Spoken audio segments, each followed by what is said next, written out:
رب اشرح لی صدری ویسر لی امری واحلل عقدۃ من لسانی یفقہوا قولی اعوذ باللہ من الشیطان الرجیم بسم اللہ الرحمن الرحیم وَلِكُلٍّ وِجْهَةٌ هُوَ مُوَلِّيهَا، اور ہر کسی کے واسطے ایک جانب یعنی قبلہ ہے وہ منہ کرتا ہے اس کی طرف۔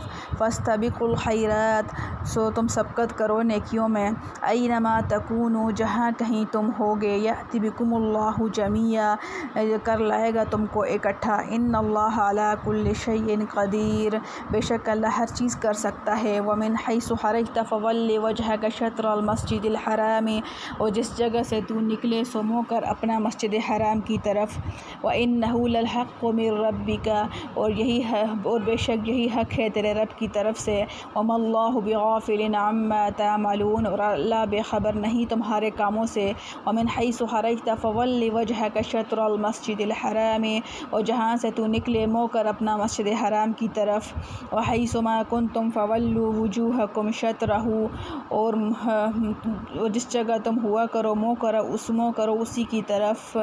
لئلا یکون للناس علیکم حجہ، تاکہ نہ رہے لوگوں کو تم سے جھگڑنے کا موقع۔ الا الذین ظلموا منہم، مگر وہ جو بے انصاف ہیں ان میں سے۔ فلا تخشوہم واخشونی، سو ان سے یعنی ان کے اعتراضوں سے نہ ڈرو اور مجھ سے ڈرو۔ وَلِأُتِمَّ نِعْمَتِي عَلَيْكُمْ، اور اس واسطے کہ کامل کروں تم پر اپنا فضل۔ وَلَعَلَّكُمْ تَهْتَدُونَ، اور تاکہ تم پاؤ سیدھی راہ۔ خلاصہ تفسیر۔ اور دوسری حکمت تحویل قبلہ میں یہ ہے کہ عادت اللہ جاری ہے کہ ہر مذہب والے شخص کے واسطے ایک قبلہ رہا ہے جس کی طرف وہ عبادت میں منہ کرتا رہا ہے۔ چونکہ شریعت محمدیہ صلی اللہ علیہ وسلم بھی ایک مستقل دین ہے، ان کا قبلہ بھی ایک خاص ہو گیا۔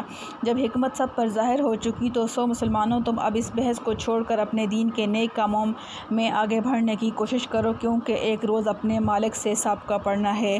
چنانچہ تم خواہ کہیں ہوگے، لیکن اللہ تعالیٰ تم سب کو اپنے اجلاس میں حاضر کر دیں گے۔ اس وقت نیکیوں پر جزا اور اعمال میں بد پر سزا ہوگی، اور بالیقین اللہ تعالیٰ ہر امر پر پوری قدرت رکھتے ہیں۔ اور اس حکمت کا مقتضا بھی یہی ہے کہ جس طرح حضر میں کعبہ کی طرف رخ ہوتا ہے، اسی طرح اگر مدینہ سے یا اور کہیں سے جس جگہ سے بھی کہیں سفر میں آپ باہر جائیں تو بھی اپنا چہرہ نماز میں مسجد حرام کی طرف رکھا کیجیے۔ غز، حضر و سفر سب حالتوں کا یہی قبلہ ہے، اور یہ حکم عامہ قبلہ کا بالکل حق اور صحیح ہے اور من جانب اللہ ہے، اور اللہ تعالیٰ تمہارے کیے ہوئے کاموں سے ذرا بے خبر نہیں۔ تحویل قبلہ کی تیسری حکمت۔ اور مقرر پھر کہا جاتا ہے کہ آپ جس جگہ سے بھی سفر میں باہر جائیں اور حضر میں بدرجہ اولیٰ اپنا چہرہ نماز میں مسجد حرام کی طرف رکھیے، اور اسی طرح سب مسلمان بھی سن لیں کہ تم لوگ جہاں کہیں موجود ہو اپنا چہرہ نماز میں اسی مسجد حرام کی طرف رکھا کرو۔ اور یہ حکم اس لیے مقرر کیا جاتا ہے تاکہ ان مخالف لوگوں کو تمہارے مقابلہ میں اس گفتگو کی مجال نہ رہے کہ اگر محمد مصطفیٰ صلی اللہ علیہ وسلم وہی نبی موعود آخر الزماں ہوتے تو ان کی علامات تو یہ بھی ہیں کہ ان کا اصلی قبلہ کعبہ ہوگا، اور یہ تو بیت المقدس کی طرف نماز پڑھتے ہیں۔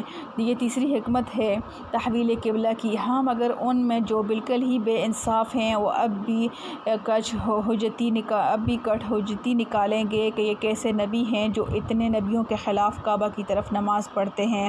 لیکن جب ایسے محمل اعتراضوں سے دین حق کو کوئی ضرر نہیں پہنچ سکتا تو ایسے لوگوں سے ذرا اندیشہ نہ کرو اور ان کے اعتراضوں کے جواب کی فکر میں مت پڑو، اور مجھ سے ڈرتے رہو کہ میرے احکام کی مخالفت نہ ہونے پاوے، کہ یہی مخالفت البتہ تم کو مضر ہے۔ اور ہم نے ان سب احکام مذکورہ پر عمل کرنے کی توفیق بھی دی تاکہ تم پر جو کچھ میرا انعام و اکرام متوجہ ہے تم کو آخرت میں داخل بہشت کر کے اس کی تکمیل کر دوں، اور تاکہ دنیا میں تم راہ حق پر یعنی اسلام پر قائم رہنے والوں میں رہو جس پر وہ تکمیل نعمت مرتب ہوتی ہے۔ معارف و مسائل۔ مذکورہ آیات میں تحویل قبلہ کے لیے الفاظ فَوَلِّ وَجْهَكَ شَطْرَ الْمَسْجِدِ الْحَرَامِ 3 مرتبہ آئے ہیں، وَحَيْثُ مَا كُنْتُمْ فَوَلُّوا وُجُوهَكُمْ شَطْرَهُ 2 مرتبہ۔ اس تکرار کی ایک عام وجہ تو یہ ہے کہ تحویل قبلہ کا حکم مخالفین کے لیے تو شور و شغب کا ذریعہ تھا، خود مسلمانوں کے لیے بھی عبادات کا ایک عظیم انقلاب تھا۔ اگر یہ حکم تاکیدات کے ساتھ بتکرار نہ لایا جاتا تو قلوب کا ایمان و سکون آسان نہ ہوتا، اس لیے اس حکم کو بار بار دہرایا گیا جس میں اس طرف بھی اشارہ کیا گیا کہ یہ تحویل آخری اور قطعی ہے، اب اس کی تبدیلی کا کوئی امکان نہیں۔ بیان القرآن کے خلاصہ تفسیر میں جو تطبیق کی صورت لکھی گئی ہے، قرطبی نے بھی اس کی ایک ایسی تقریر نقل کی ہے جس سے تکرار محض نہ رہے۔ مثلاً فرمایا کہ پہلی مرتبہ جو حکم آیا ہے فَوَلِّ وَجْهَكَ شَطْرَ الْمَسْجِدِ الْحَرَامِ وَحَيْثُ مَا كُنْتُمْ فَوَلُّوا وُجُوهَكُمْ شَطْرَهُ، یہ حکم حالت حاضر کا ہے کہ جب آپ صلی اللہ علیہ وسلم اپنی جگہ مقیم ہیں تو آپ صلی اللہ علیہ وسلم مسجد حرام کی طرف رخ کیا کریں، اور پھر پوری امت کو اسی کا حکم دیا گیا۔ وَحَيْثُ مَا كُنْتُمْ کا مفہوم اس تقریر پر یہ ہوگا کہ اپنے وطن اور اپنے شہر میں جس جگہ بھی ہوں استقبال بیت اللہ ہی کا کرنا ہے، اور یہ حکم صرف مسجد نبوی صلی اللہ علیہ وسلم کے ساتھ مخصوص نہیں۔ پھر دوسری مرتبہ جو انہی الفاظ کے ساتھ حکم آیا ہے کہ اس سے پہلے من حیث خرجت کے الفاظ نے یہ واضح کر دیا کہ یہ حکم وطن سے نکلنے اور سفر کی حالت کے لیے ہے، اور چونکہ سفر کے حالات بھی مختلف ہوتے ہیں، کبھی چند روز کے لیے کسی بستی میں قیام کیا جاتا ہے، کبھی سفر قطع کرنے کا سلسلہ ہوتا ہے، ان دونوں حالتوں کو عام کرنے کے لیے تیسری مرتبہ پھر ان الفاظ کے ساتھ وَحَيْثُ مَا كُنْتُمْ کا اضافہ کر کے بتلا دیا کہ سفر کی کوئی بھی حالت ہو، ہر حال میں استقبال مسجد حرام ہی کا کرنا ہے۔ اس تیسری مرتبہ کے اعادہ کے ساتھ تحویل قبلہ کی ایک حکمت کا بھی جوڑ لگا دیا گیا کہ مخالفین کو یہ کہنے کا موقع نہ ملے کہ نبی آخر الزماں صلی اللہ علیہ وسلم کا قبلہ تو تورات و انجیل کی تصریحات کے مطابق کعبہ ہونا چاہیے، اور یہ رسول کعبہ کے بجائے بیت المقدس کا استقبال کرتے ہیں۔ وَلِكُلٍّ وِجْهَةٌ هُوَ مُوَلِّيهَا، وجہۃ بکسر الواو کے معنی لغوی جس چیز کی طرف رخ کیا جائے۔ حضرت ابن عباس رضی اللہ تعالیٰ عنہ نے فرمایا کہ اس سے مراد قبلہ ہے۔ حضرت ابن ابی کعب رضی اللہ تعالیٰ عنہ کی قرأت میں اس جگہ وجہۃ کے بجائے قبلۃ بھی منقول ہے۔ مراد آیت کی جمہور مفسرین کے نزدیک یہ ہے کہ ہر قوم کا قبلہ جس کی طرف وہ عبادت میں رخ کرتے ہیں مختلف ہے، خواہ من جانب اللہ ان کو ایسا ہی حکم ملا ہے یا انہوں نے خود کوئی جانب مقرر کر لی ہے۔ بہرحال یہ امر واقعہ ہے کہ مختلف قوموں کے قبلے مختلف ہوتے چلے آئے ہیں، تو اسی حالت میں حضرت نبی امی صلی اللہ علیہ وسلم کے لیے کوئی خاص قبلہ مقرر کر دیا گیا تو انکار و تعجب کی کیا بات ہے۔ مذہبی مسائل میں فضول بحثوں سے اجتناب کی ہدایت۔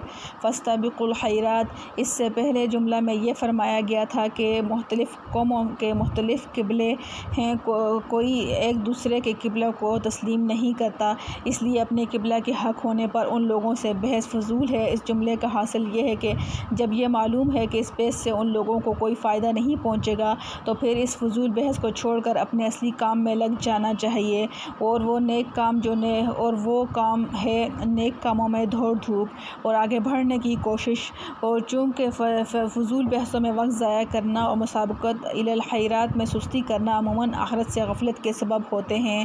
جس کو اپنی آخرت اور انجام کی فکر درپیش ہو وہ کبھی فضول بحثوں میں نہیں الجھتا، اپنی منزل طے کرنے کی فکر میں رہتا ہے۔ اس لیے اگلے جملے میں آخرت کی یاد دلانے کے لیے ارشاد فرمایا اینما تکونوا یأت بکم اللہ جمیعا، جس کا مطلب یہ ہے کہ بحثوں میں ہار جیت اور لوگوں کے اعتراضات سے بچنے کی فکر سب چند روزہ دنیا کے لیے ہے، اور عنقریب وہ دن آنے والا ہے جس میں اللہ تعالیٰ تمام اقوام عالم کو ایک جگہ جمع کر کے حساب لیں گے۔ عقلمند کا کام یہ ہے کہ اپنی اوقات اس کی فکر میں صرف کرے۔ عبادات اور نیک اعمال میں بلا وجہ تاخیر کرنا مناسب نہیں، مسارعت کرنا چاہیے۔ لفظ فاستبقوا سے یہ بھی معلوم ہوا کہ انسان کو چاہیے کہ کسی نیک عمل کا جب موقع مل جائے تو اس کے کرنے میں دیر نہ کرے، کیونکہ بعض اوقات اس کے ٹلانے اور تاخیر کرنے سے توفیق سلب ہو جاتی ہے، پھر آدمی کام کر ہی نہیں سکتا، خواہ وہ نماز روزہ ہو یا حج و صدقہ وغیرہ۔ قرآن کریم میں یہی مضمون سورہ انفال کی آیت میں زیادہ وضاحت سے آیا ہے۔ یا ایھا الذین آمنوا استجیبوا للہ وللرسول اذا دعاکم لما یحییکم واعلموا ان اللہ یحول بین المرء وقلبہ، یعنی اے ایمان والو تم اللہ اور رسول کے کہنے کو بجا لایا کرو جب کہ رسول اللہ صلی اللہ علیہ وسلم تم کو تمہاری زندگی بخش چیز کی طرف بلاتے ہوں، اور جان رکھو کہ اللہ تعالیٰ آڑ بن جایا کرتا ہے آدمی کے اور اس کے قلب کے درمیان میں۔ کیا ہر نماز کا اول وقت میں پڑھنا افضل ہے؟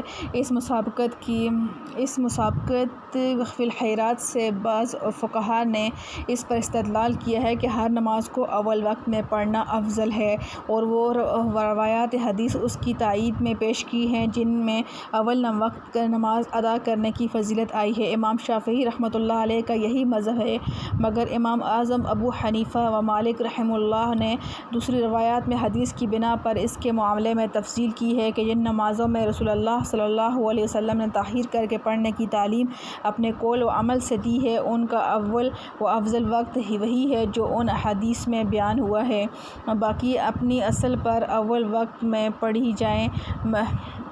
مثلاً صحیح بخاری میں بروایت انس رضی اللہ تعالیٰ عنہ عشاء کی نماز کو مؤخر کر کے پڑھنے کی فضیلت مذکور ہے، اور حضرت ابو ہریرہ رضی اللہ تعالیٰ عنہ نے فرمایا کہ رسول اللہ صلی اللہ علیہ وسلم کو عشاء کی تاخیر پسند تھی۔ اسی طرح صحیح بخاری و ترمذی میں بروایت ابو ذر رضی اللہ تعالیٰ عنہ سے منقول ہے کہ ایک سفر میں حضرت بلال رضی اللہ تعالیٰ عنہ نے ظہر کی اذان اول وقت میں دینا چاہی تو رسول اللہ صلی اللہ علیہ وسلم نے اس سے روکا اور فرمایا کہ جب وقت ذرا ٹھنڈا ہو جائے اس وقت اذان کہی جائے، کیونکہ گرمی کی شدت جہنم کی آگ سے ہے۔ مطلب یہ ہے کہ گرمی کے زمانے میں نماز ظہر کو تاخیر سے پڑھنا پسند فرمایا۔ ان روایات کی بنا پر امام ابو حنیفہ رحمۃ اللہ علیہ اور امام مالک رحمۃ اللہ علیہ نے فرمایا کہ ان نمازوں میں اول وقت پر عمل کرنے کی صورت یہی ہے کہ جب وقت مستحب ہو جائے تو پھر تاخیر نہ کریں، اور جہاں کوئی تاخیر کا حکم نہیں آیا وہاں بالکل ابتدائے وقت ہی میں نماز پڑھنا افضل ہے، جیسے نماز مغرب۔ بہرحال آیت مذکورہ سے یہ بات بالاتفاق ثابت ہو گئی کہ جب نماز کا وقت آ جائے تو بغیر ضرورت شرعیہ یا طبیعہ کے تاخیر کرنا اچھا نہیں۔ ضرورت شرعیہ تو وہی ہے جو اوپر لکھی گئی ہے کہ بعض نمازوں کی تاخیر کا حضرت صلی اللہ علیہ وسلم نے حکم دیا ہے، اور ضرورت طبیعہ اپنی ذاتی عوارض، بیماری و محتاجی کے سبب تاخیر کرنا ہے۔ واللہ اعلم۔ الحمد للہ حمدا کثیرا طیبا مبارکا فیہ کما یحب ربنا و یرضی، لا حول ولا قوة الا باللہ۔